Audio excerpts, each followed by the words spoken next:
Hey, hi guys. I was listening to Disturbed. Mm, Grandma made me some hot chocolate. Oh, it's so good. Oh, I got cold. We went on a motorcycle ride. Grandma takes me around on the back. I'm her little bitch.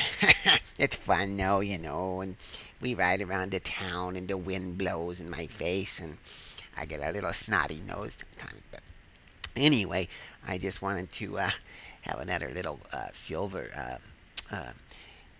Video about silver. One thing I haven't talked about yet was the concept of junk silver. Well, what people call junk silver. There's no really such thing as junk silver, but um, I've been showing you stuff that you buy from a dealer and stuff, and but there's another way to get silver. I know a lot of you guys is not, none of us have a lot of money right now. We're all trying to make ends meet, and so I was thinking about another, other ways you could collect silver too, and one of those would be the junk silver. And I don't know if you know any of this. I'm sure the guys that have been in silver for a long time know all this stuff. So I'll put this as more of a beginner's video. But if you're just getting into, silver and you hear about things in the economic collapse and you want to, try to hedge against that, and we are all talking about collecting silver. So what I was going to share with you, if you don't have a lot of money, I mean, all of us, when you goes out and you spend, um, you know, when you buy stuff at the store, they give you a change back, right? So what I do is when I get home, or when grandma or mom or whoever it is get home, I take all this change and put it in a big, jar or something. I'm sure you got one of those big jars at home where all the change goes. You just throw it in there. And then every once in a while I go through and I have my little magnifying glass because so I can see the dates. So I'll go through that chain, I mean, like this, and I'll go, okay, what is this quarter, and I'll look on there and I'll see what the date is. This one of course is 1963, so that's good. All this in this bag actually is 1964 or older, and that's that's the stuff that I'm really looking for because that's the stuff that actually is 90% still silver. I didn't know if you guys knew that, but the old stuff that before 1964 is all 90% silver and 10% copper. So that's a pretty high silver content. And and here's my little bag collection that I got right now. You can see that, and that's all those in there are 90 are before 1964, and they're all 90% silver. So that's probably quite a few ounces right there. And all I really did was just go through my, big jar of coins to collect that. So a lot of you guys, have coins you can go through and see and then start your little silver collection. If you don't have a lot of money to go out and buy the, things I showed you, like the bars and stuff.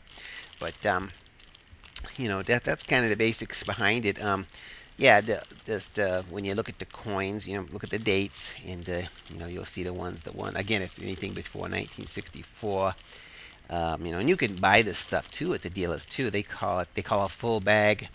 Is $1,000 in face value, and that's about 715 troy ounces. Now, why they so what they'll do is they'll say, okay, 750, and they'll do all the math, and they'll charge you a certain amount, and then they can do a half bag or a quarter bag or a 10 bag, right? So that kind of gives you that idea. I mean, originally, for example, if you were to buy $1,000 face value bag, it would actually have originally back in those days would have had 723.4 ounces of silver. Of course, over time, when there was, over the last 40 or 50 years or whatever, and people were holding those things, and the little silver rubs off in your pocket, that little color and stuff. So now they judge it if you have $1,000 face bag, a full bag. There's really only about 715 ounces of silver, they figure, because after the ward off, after the 50 years of people carrying it around and stuff. So that's a little bit about you know, uh, buying, or not buying, but collecting what they call junk silver, but there's no such thing. But they just mean that it's not pure, per se. It's in the old coins. Now there's not a lot of it around. Shoot, I've been collecting. I can't even tell you how long it took me to get all these, boy. because everybody does the same thing.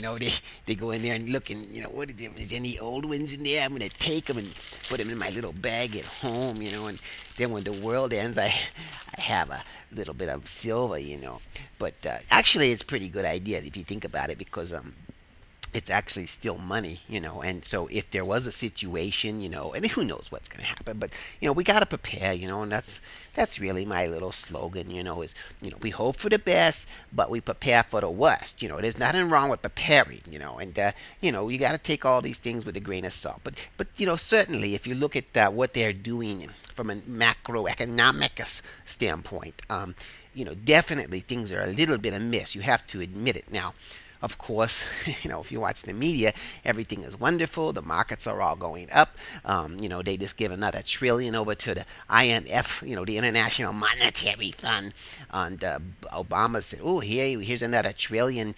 We'll give, to give to them, or whoever's going to pay for that." They say they're all going to chip in for that fund, and they're all going to, chip into that trillion. But we all know where it's going to come from.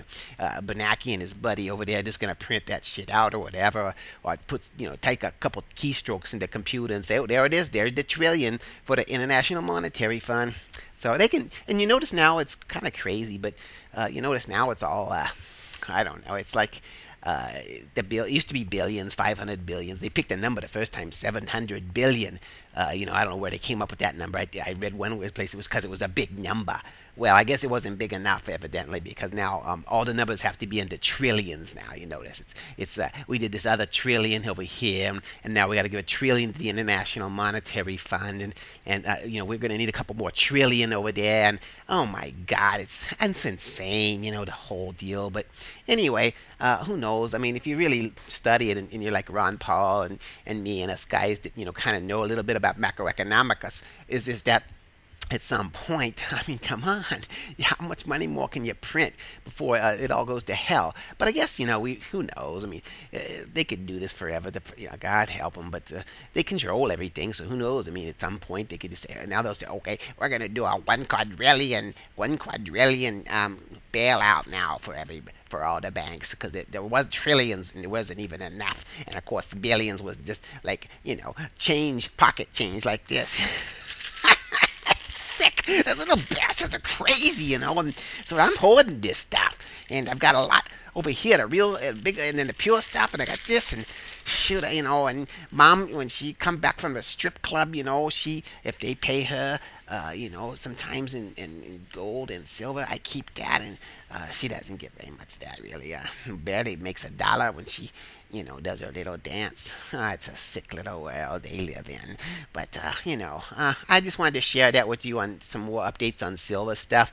I think we're going to go for another ride. I got to have me some more.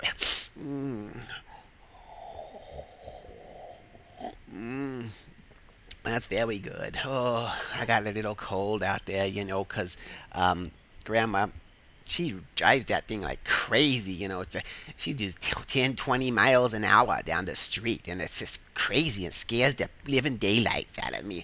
But I'm kind of a scared little guy anyway. But anyway, I'm going to let you guys go, and I'll have some more updates on other things to talk about in the silver world. But I'm glad you guys like to listen to me, and I'm glad you share your little thoughts with me in the comment sections below, because, I know I'm a goofy little man, but please try to love me, and I will come back and give you some more good information.